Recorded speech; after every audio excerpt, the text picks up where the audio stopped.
নকল বাবার নাম দেওয়া ভুয়ো আধার কার্ড বানিয়ে 2 বছর ধরে থাকছিলেন বাংলাদেশি অনুপ্রবেশকারী। সোমবার উত্তর চব্বিশ পরগনার বাগদা থেকে মেহবুব হোসেন রাসেল নামে ওই বাংলাদেশি অনুপ্রবেশকারীকে গ্রেফতার করেছে পুলিশ। বাগদার দুর্গাপুর এলাকায় মাসুদ মন্ডল নামে এক ব্যক্তির বাড়িতে বছর 2 ধরে থাকছিলেন রাসেল। বাড়ির মালিক মাসুদ মন্ডলকে বাবা দেখিয়ে এখানকার পরিচয়পত্র তৈরি করে ফেলেছিলেন। আধার কার্ডে মাসুদ মন্ডলকে দেখানো হয়, ব্যবহার করা হয় ওই বাড়ির ঠিকানা। রবিবার রাতে হানা দিয়ে রাসেলকে গ্রেফতার করে পুলিশ।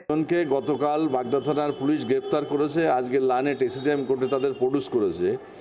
একজনের অভিযোগ হচ্ছে সে বাংলাদেশি নাগরিক, সে 2 বছর আগে ভারতবর্ষে ঢোকে রাহুল নাম করে, এসে এখানে মাসুদ নামে এক ভদ্রলোককে বাবা সাজিয়েছে। বাবা সাজিয়ে ওই বিডিও অফিসে দরখাস্ত দিয়ে বলেছে আমার বাবা তার ছেলে হিসাবে সে ভোটার লিস্টে নাম তুলেছে এবং অন্যান্য ডকুমেন্টসও তৈরি করেছে ওকে বাবা সাজিয়ে।